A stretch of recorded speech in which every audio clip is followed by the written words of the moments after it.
আজ আমরা এসেছি দক্ষিণ বাঁকুড়ার শিমলাপাল ব্লকের অন্তর্গত বিক্রমপুর গ্রাম পঞ্চায়েতের আসনা গ্রামে। এখানে আমরা এসেছি যন্ত্রের সাহায্যে ধান রোপণের প্রদর্শনী ক্ষেত্রে, যেটি আত্মা প্রকল্পের অধীনে 2024-25 অর্থবর্ষে করা হয়েছিল। আমরা আমাদের সাথে পেয়েছি শিমলাপাল ব্লকের অ্যাসিস্ট্যান্ট টেকনোলজি ম্যানেজার শ্রীযুক্ত দেবাশিস পরামানিক মহাশয় এবং আসনা গ্রামে একজন অত্যন্ত উদ্যোগী চাষি শ্রীযুক্ত আনন্দ মাহাতো মহাশয়কে। আমরা সবার প্রথমে আনন্দবাবুর কাছ থেকে জেনে নেব এই যন্ত্রের সাহায্যে ধান রোপণের ক্ষেত্রে কিছু তথ্য এবং ওনার মতামত। সবার প্রথমে আনন্দবাবু, আপনাকে জানাই নমস্কার।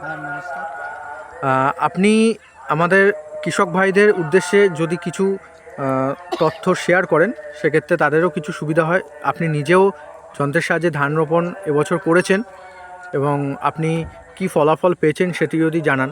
সবার প্রথমে জেনে নেব যে ধান বীজ প্রচলিত পুরনো পদ্ধতিতে বিঘা প্রতি কতটা পরিমাণ লাগতো?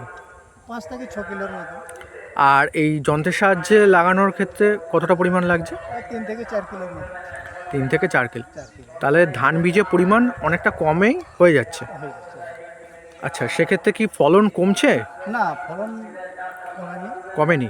আগে প্রত্যেক বিঘায় কতটা পরিমাণ আপনি ফলন পেতেন? আগে মোটামুটি 5 থেকে 5.5 কুইন্টাল পার বিঘাতে। আর এবছরে? এবছরে তা 6 থেকে 6.5, বড় 7-এর দিকে কাছাকাছি যাবে। তাহলে কম পরিমাণ বীজ, ধান বীজ আমাদের লেগেছে, অথচ আমরা ফলন বেশি পরিমাণে পেয়েছি। হ্যাঁ, তাহলে সেক্ষেত্রে রোগ পোকার পরিমাণ এবছর কেমন ছিল অন্যান্য বছরের তুলনায়?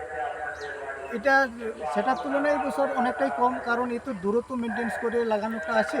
তাতে আমাদের শোষক পোকা বলে আমাদের কোনো কিছু দেখা যায় না। নির্দিষ্ট অনেক ওষুধ দিতে হয় আমাদেরকে, কিন্তু এবছর আমাদেরকে কোনো চাষি খুব একটা ব্যবহার করে না, প্রয়োজন হয়নি। কারণ লাইন সোয়িং করে করা হয়েছিল এবং নির্দিষ্ট দূরত্বে প্রত্যেকটি চারা ছিল, সেক্ষেত্রে রোগ পোকার আক্রমণও কম ছিল এবং শোষক পোকার আক্রমণ মূলত দেখা যায়নি বললেই চলে। হ্যাঁ, এবং আচ্ছা। অনেকেরই যারা হাতে লাগিয়েছে তাদের ধান অনেকেরই শুয়ে গেছে এই বৃষ্টি ঝড়ে। আচ্ছা কিন্তু আমাদের যে এই যে দূরত্ব মেনটেন্স আছে তাতে কাণ্ড শক্ত হয়েছে, আচ্ছা ধান কিন্তু আমাদের পড়েনি। আচ্ছা, বেশ। আর আপনি বলুন যে এই যে যন্ত্র, আপনি ধান রোপণের যে যন্ত্র, তার ভাড়া যদি একজন চাষি ভাই করতে চান, তার রেট কেমন চলছে মার্কেটে মোটামুটি? মোটামুটি ধরুন পার বিঘাতে 14 থেকে 1500 টাকার মতো পার বিঘাতে। পার বিঘা। তাহলে এটা কি লেবার খরচের থেকে বেশি না কম? না, অনেক কম। লেবার খরচ, তাহলে একটি যন্ত্র কজন লেবারের প্রায় সমান কাজ করছে? 50 থেকে 60 জনের কাজ করে দেবে একটি যন্ত্র। আচ্ছা, আর যন্ত্রের সাহায্যে 1 বিঘা জমি চাষ করতে কতক্ষণ সময় লাগতে পারে? ওই 40 থেকে 45 মিনিটের মতো। 40 থেকে 45 মিনিটের মধ্যে। আচ্ছা, এবারে আমরা আসছি দেবাশিস বাবুর কাছে। দেবাশিস বাবু আমাদের শিমলাপাল ব্লকের অ্যাসিস্ট্যান্ট টেকনোলজি ম্যানেজার।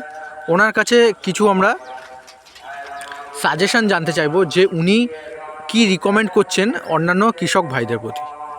দেখুন, প্রথম কথা আমি বলতে চাইছি যে যন্ত্রের সাহায্যে ধান লাগানো এটা যে সুবিধা, প্রথম কথা আমরা যেটা নর্মাল ক্ষেত্রে করি সাধারণ পদ্ধতি যেটা চাষটা, সেটা ক্ষেত্রে যেটা অসুবিধা আছে সেরকম আমাদের যে এখন যে বর্ষার সেটাও একটা হচ্ছে অনিয়মিত। আপনি চারা ফেলেছেন, চারা রেডি হয়ে গেছে, দেখলেন যে এরপর হঠাৎ একটা বৃষ্টি হয়ে গেল, মানে আপনার লাগানোর যে লাগনি জল সেটা হলো। এর ফলে কি হয় না, সমস্ত যারা চাষি ভাই আছে তড়িঘড়ি করে তার নিজের জমি লাগানোর জন্য উদগ্রীব হয়ে ওঠে। তাহলে কি হচ্ছে যে একসাথে প্রচুর লেবার লাগবে।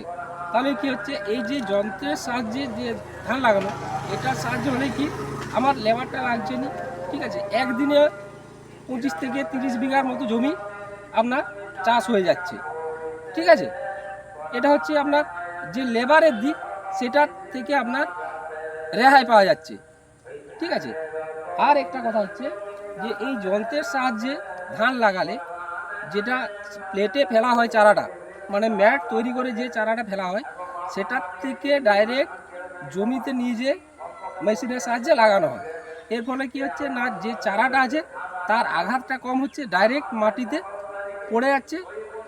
এর ফলে তার পাশ কাঠি যে ছাড়ার সময় 2-3 দিন পর থেকে পাশ কাঠিটা ছাড়তে আরম্ভ করছে।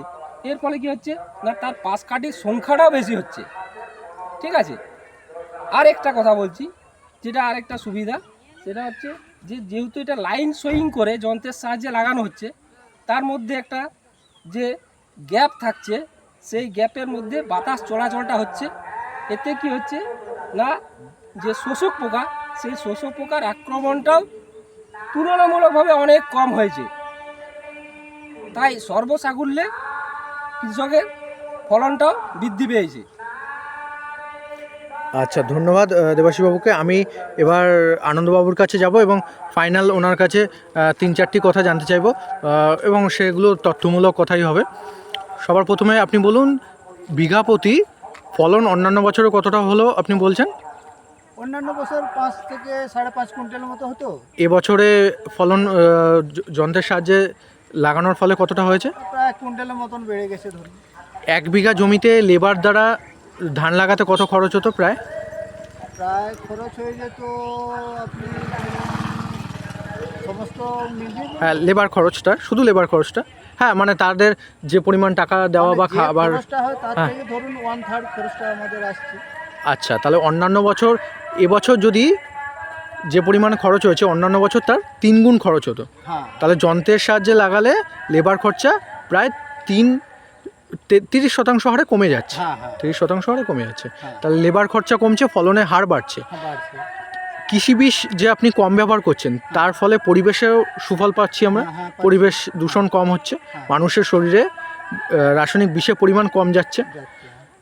এছাড়া আপনার যে পরিচর্যা, সেই যেহেতু ধান শক্তিশালী থাকছে নির্দিষ্ট দূরত্বে লাগানোর ফলে, লাইন সোয়িংয়ের ফলে ধানের গোড়া এবং কাণ্ড যেহেতু মজবুত থাকছে, সেক্ষেত্রে পরিচর্যামূলক খরচও এবং পরিশ্রমও কমছে। কমছে, হ্যাঁ। তবে সার্বিকভাবে দেখা যাচ্ছে খরচ কমছে, অথচ আপনার ফলন বা অর্থনৈতিকভাবে লাভ হচ্ছে। লাভ হচ্ছে, হ্যাঁ। তাহলে আপনি কি মনে করেন যে অন্যান্য বছরের তুলনায় 25% বা তার বেশি হারে একজন চাষি প্রথাগতভাবে যদি ধান চাষ করেন, তার তুলনায় যদি যন্ত্রের সাহায্যে ধান চাষ করেন, তাহলে প্রায় 25% বা তার বেশি হারে তিনি অর্থনৈতিকভাবে লাভবান হবেন? হ্যাঁ, অবশ্যই।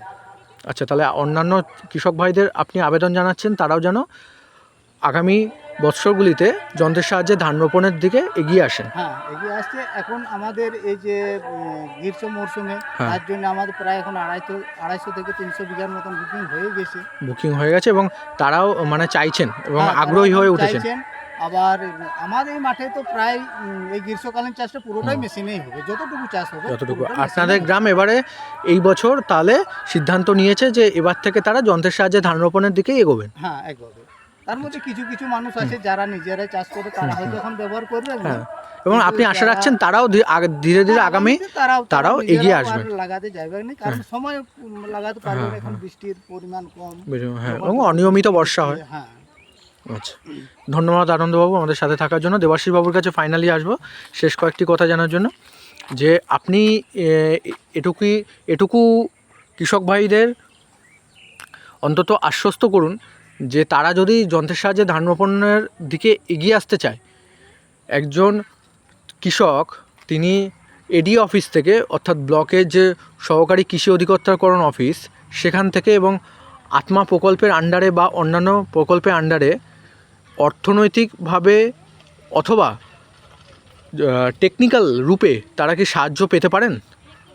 হ্যাঁ, অবশ্যই। দেখুন, আমরা এই সিমলাপাল ব্লকে যে জায়গাগুলোতে করছি সেগুলো হচ্ছে মানে ডেমনস্ট্রেশন করছি, মানে মানুষকে বোঝাতে চাইছি যে এরকমভাবে হয়। মানে এই যে ধরুন এবছর করেছি আমরা আসনা বৌজাতে, আনন্দবাবু করেছেন, তো উনাকে দেখানো হয়ে গেছে পুরো প্রসেসটায়। আশা করছি উনি এই যে বড়োতে বলছেন, উনি নিজের উদ্যোগে সেটা আবার ওনাকে করতে হবে। তাই অন্যান্য যে এই ব্লকে চাষিরা আছেন, তারা যদি করতে চান তাহলে সমস্ত দিক থেকে মোটামুটি তাকে আর্থিক দিক থেকে মানে যতটা সম্ভব আপনাদেরকে সহযোগিতা করা হবে। ঠিক হ্যাঁ, আছে, সেটি আপনার- ব্লক এবং পঞ্চায়েত সমিতির যৌথ বিবেচনায় সেটি ভাবা হবে। কিন্তু অন্তত নিদেন পক্ষে তারা কি টেকনিক্যালভাবে তারা সহায়তা পেতে পারেন, যে কি পদ্ধতিতে, বা তারা যদি টেকনোলজি সম্পর্কে জানতে চান, বা কোথায় মেশিনটি ভাড়া পাবেন সেই সম্পর্কে যদি তথ্য জানতে চান, তথ্যমূলক তারা কি সহযোগিতা পাবেন? হ্যাঁ, অবশ্যই তারা যদি জানতে চায় বা নিজের ইচ্ছাতেও যদি করতে চায়, তাহলে অবশ্যই আমাদের সাথে যোগাযোগ করবে।